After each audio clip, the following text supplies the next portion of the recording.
Goosebumps was a classic book series and amazing show, but they came out in the 90s. I came out in the early 2000s, so I didn't really grow up on the Goosebumps show, but that's not to say R.L. Stine didn't have anything scary for this generation of ghouls and boys. Learn more on today's episode of Grown-Ass Man Talks About Children's Television and Pretends His Opinion Matters. Spoilers, they don't.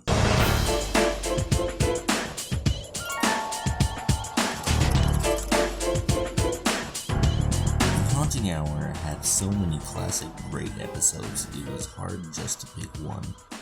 Although the one I landed on is a chilling story, I'd like to shout out a couple of episodes before we jump into it. Starting with Walls. Family moves to new house. Boy hears noises at night. Boy tries to locate noise. Boy finds boy in wall. Gets all scared. Parents say wall boy is whole reason got house. End episode. Sick. My bad, that's the name of the episode. Forgot a little bit. My bad. Sick. Boy stays home sick. He thinks nothing of it. The government quarantines his house and prepares to murder Boy. Boy finds out they're actually trying to get an alien. Boy is collateral. The dead body. Oh yeah, that's the end of the episode, by the way. That's it. I mean, that's not real. I didn't go in depth. The dead body. Boy meets new boy. Brand new school boy. New boy beats bully boys. Boy finds out new boy is actually old boy from 1960s, also dead boy. Really. That's it, that's the episode. It's important to note this show, much like its 90s predecessor, The Haunting Hour was also based on books by R.L. Stine. There were also Haunting Hour movies, Don't Think About It, and mostly Ghostly, Who Let the Ghosts Out are two classic movies I am interested in talking about. I will make this channel an R.L. Stine channel this month. I'll do it. Don't fucking tempt me. I'm getting off topic. The episode I'm talking about today is the episode that stuck with me the most as a kid. Watching this and Spooksville and House Parks dressed as Ezio, hosted by Kenan Thompson on Halloween night, only on the Hub Network. God rest your soul. Anyway. The episode I'm referring to is, of course, Catching Cold. The episode begins with Rowley, named Marty, laying in bed, being yelled at by his mom to do chores. Or he's not gonna get his allowance. Then he hears the echo of an ice cream truck in the distance, and now Marty is on a mission. He might as well be called Birth of the Big-Ass Bulldozer, bully of bulletproof fucking houses. He runs downstairs to ask his sister for money.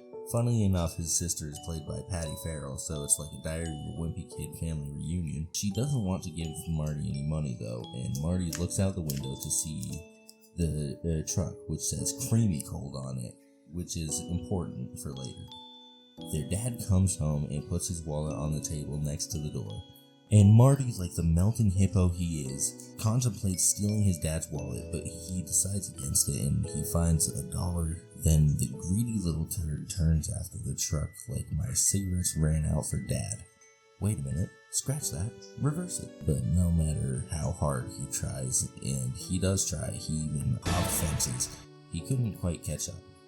So he gives up and pants in the rain, just standing there for a solid 15 seconds before the scene ends. Marty now gets approached by his friend Ari. Sup, Ari? Catch? Okay. Who tells Marty about the ice cream truck. But when Marty brings up the name, the fucking mailman stops him and tells Marty about a kid that also saw the truck, and his name was Little Jimmy Jeffries, who went missing and was never found. Fast forward to tonight. Marty wakes up to Pop Goes the Weasel in the middle of the night, and he opens the door to find the truck along with an ice cream cone on his doorstep, which he eats, and I hate to say it, it's oddly sexual in true the Rowley fashion. Seriously, why is he twisting it?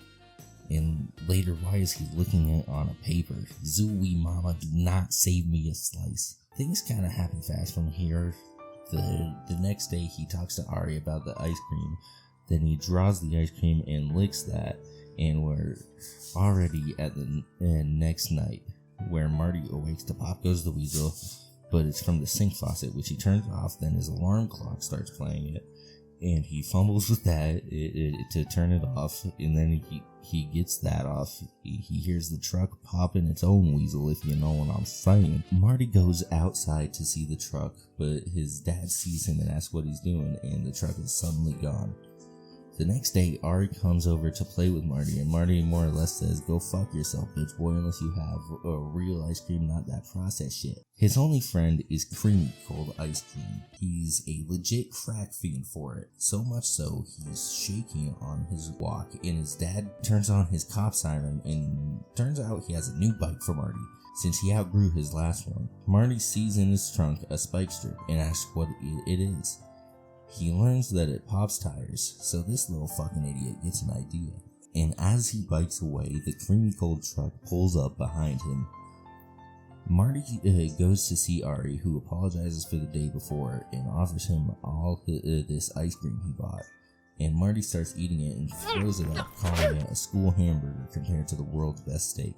He then tells Ari his plan and sells him his bike. Now we're at the family dinner where Marty eats real fast and says he's going on a bike ride.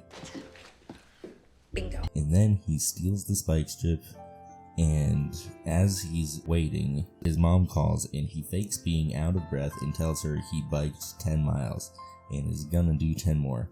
Marty is shaking in anticipation, waiting for the truck saying, "Come on," with triple scoop jump scares. Okay. Finally, the ice cream truck pulls up, and the little idiot can't get the spike strip out of the bag, so it drives off. And then the truck pops it in reverse and starts driving down the street again. Marty gets the spike strip out and finally stops the truck. He's confused that no one is in the truck, so this little rat climbs in. He's a rat, yes, but Ricky, he is not. He isn't Ricky the rat. That wouldn't make sense, as he is named Marty. Rat. And Marty starts eating ice cream, and the driver starts talking to him, and then he realizes the driver is little Jimmy Jeffries. This giant, hairy, frozen man-child wearing a Little League outfit gave me genuine nightmares as a kid.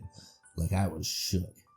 This motherfucker makes me want to punch a hole in my wall, crawl in there, and then plaster the hole shut from the inside. Jimmy gives Marty the truck and leaves and tells Marty the price for Kreamy Kold is his soul.